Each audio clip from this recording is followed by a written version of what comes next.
Hello दोस्तों, स्वागत है आप सभी का आज के इस नए वीडियो में। फ्रेंड्स, आज के इस वीडियो में मैं आप लोगों को महत्वपूर्ण कवियों और लेखकों की रचनाओं को याद करने का ट्रिक बताने वाला हूं। अर्थात आज की ये वीडियो आप लोगों के लिए मोस्ट इंपॉर्टेंट वीडियो होने वाली है एंड बहुत ही ज़रूरीमंद वीडियो होने वाली है। तो इस वीडियो को पूरा ज़रूर देखिएगा एंड हाँ, एक एक ट्रिक को अच्छे से नोट कर लीजिएगा, क्योंकि इस वीडियो में मैं कुछ ऐसे इंपॉर्टेंट कवियों के और लेखकों की रचनाओं को याद करने का ट्रिक बता रहा हूँ जो आपके एग्जाम में भी पूछा जाता है कि इनका जीवन परिचय लिखिए, इनकी 2 रचनाओं को लिखिए, या आपसे एमसीक्यू में भी पूछा जाता है। ये वैसे क्लास 10th के लिए है वीडियो। क्लास 10th के सभी कवि और लेखकों की रचनाओं को याद करने का ट्रिक है, लेकिन क्लास 12th के भी कुछ कवियों की रचनाएं हैं। तो आप एक एक करके इस वीडियो को देखिएगा एंड सभी रचनाओं को नोट करते रहिएगा। यदि आप क्लास 12th में है तो 10th वाले भाइयों के साथ शेयर जरूर कर दीजिएगा। तो चलिए शुरू करते हैं आज का वीडियो और मैं आपको बताता हूँ कि कौन सा ट्रिक है जिससे हम कवि और लेखकों की रचनाओं को याद करने का ट्रिक याद कर सकते हैं। जैसे यहाँ पे देखिए, मैंने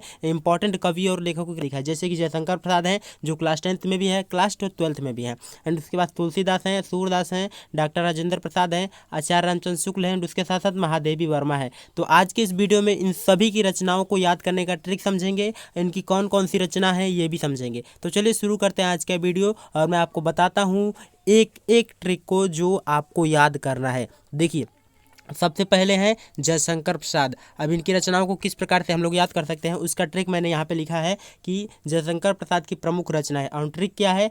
एक अंधे ने अंकल से चाय मांगी। यहाँ पे मांगी का मतलब कुछ नहीं होगा, वो केवल सेंटेंस बनाने के लिए, ट्रिक बनाने के लिए यूज किया है मैंने। अब देखिए इनकी रचनाएं कौन सी है। सबसे पहले एक ए है, तो ए से मतलब होगा एक घूंट, जो कि जयशंकर प्रसाद की प्रमुख रचना है। उसके बाद से कामायनी, ये इनकी काव्य विधा की बहुत ही प्रमुख रचना है। क से कामायनी।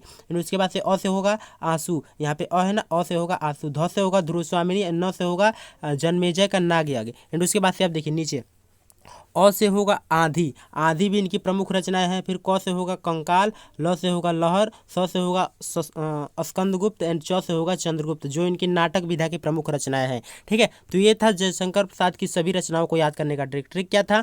एक अंधे ने अंकल से चाय मांगी एंड उसके बाद से सभी उनकी रचनाएं यहाँ पे मैंने लिखा है, तो आप एक एक करके नोट कर लीजिए। एंड उसके बाद से देखिए, चलिए नेक्स्ट देखते हैं तुलसीदास की प्रमुख रचनाओं को याद करने का ट्रिक। एंड इनकी रचनाओं को याद करने का ट्रिक कौन कौन सा है देखिए, यहाँ पे दिया गया है कि राम और गीता 2 कवि हैं। ये भी इनकी प्रमुख ट्रिक है इनकी रचनाओं को याद करने का। जैसे कि राम से होगा रामचरितमानस, गीता से होगा गीतावली, 2 से होगा दोहावली, कवि से होगा कवितावली और ह से होगा हनुमान चालीसा। ये इनकी प्रमुख रचनाएं हैं। एंड उसको याद करने का ट्रिक क्या है? राम और गीता 2 कवि हैं। अब देखते हैं नेक्स्ट क्या है? सूरदास की प्रमुख रचनाओं को याद करने का ट्रिक। एंड अब देखिए, सूरदास की प्रमुख रचनाओं को याद करने का ट्रिक क्या है?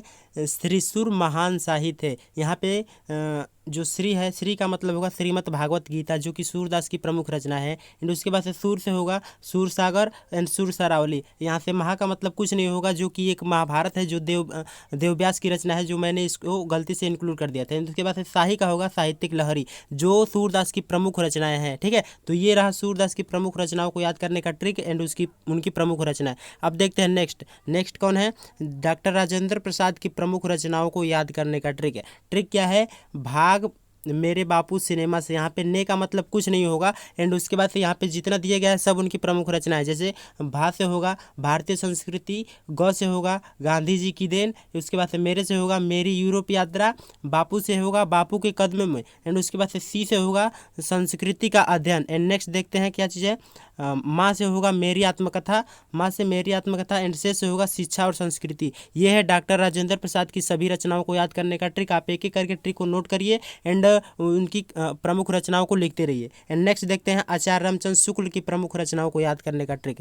ये क्या चीज़ है? ट्रिक क्या है? चित्र विचार कर शनि के हित में दिया जाए, चित्र विचार कर शनि के हित में दिया जाए, किसकी रचना को याद करने का ट्रिक है? तो राजेंद्र प्रसाद की, आचार्य रामचंद्र शुक्ल की प्रमुख रचनाओं को याद करने का ट्रिक है। देखिए यहाँ पे ची का मतलब होगा चिंतामणि और त्रि का मतलब होगा त्रिवेणी, जो इनकी प्रमुख रचना है। चिंतामणि और त्रिवेणी इनकी प्रमुख रचना है, जो हर साल आपकी हिंदी के एमसीक्यू में पूछे जाती है। एंड उसके बाद से बीचा का मतलब होगा विचार विधि, र का मतलब होगा रश्मि मंसा। एंड उसके बाद से नीचे देखते हैं, नी का मतलब होगा नागरी पचाड़ी पत्रिका, जो इनकी प्रमुख पत्रिका है।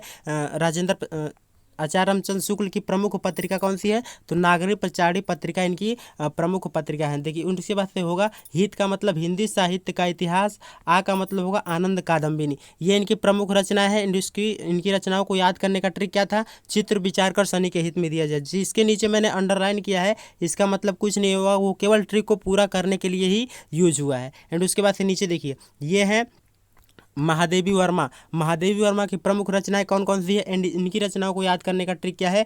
दीप निशान रानी को सही रास्ता दिया जाए। ठीक है, दिया दीप निशान ने रानी को सही रास्ता दिया। यहाँ पे देखिए दीप का मतलब होगा दीप शिखा, नी का मतलब होगा निर्जा, स का मतलब होगा संध्या, एंड रा का मतलब होगा रश्मि। और यहाँ पे नी दूसरा नी है, यहाँ पे रानी के पास दूसरा नी है, इस नी का मतलब होगा निहार। ठीक है, एंड उसके बाद देखिए नीचे क्या दिया गया है? सही का मतलब होगा संधिनी, और अ का मतलब होगा अतीत के चलचित्र, स का मतलब होगा सप्तवर्ण, और य का मतलब होगा यामा। यामा इनकी प्रमुख रचना है जो कि आपकी एमसीक्यू में भी पूछी जाती है एंड पीवाईक्यू में भी हर बार पूछी गई। तो आप इनकी सभी रचनाओं को एंड इंपॉर्टेंट रचनाओं को जरूर याद कर लीजिएगा जो कि जीवन परिचय लिखने में यूज होती हैं। तो इस वीडियो में मैंने आपको जयशंकर प्रसाद, तुलसीदास, सूरदास, डॉक्टर राजेंद्र प्रसाद, आचार्य रामचंद्र शुक्ल और महादेवी वर्मा की जितनी भी प्रमुख रचनाएं थी उन रचनाओं को याद करने का ट्रिक बताया है। तो आई होप कि आज का पूरा वीडियो आपको समझ में आया होगा। यदि आपको कोई भी किसी प्रकार का डाउट हो, एंड नेक्स्ट वीडियो में मैं क्लास 12th के लिए भी अपलोड करूंगा जो कि क्लास 12th के लिए रहेगा कि क्लास 12th के जितने भी कवि और लेखक हैं उनकी रचनाओं को याद करने का ट्रिक। तो आज के इस वीडियो में बस इतना ही, मिलते हैं अगले वीडियो में, तब तक के लिए धन्यवाद। जय हिंद, बाय बाय।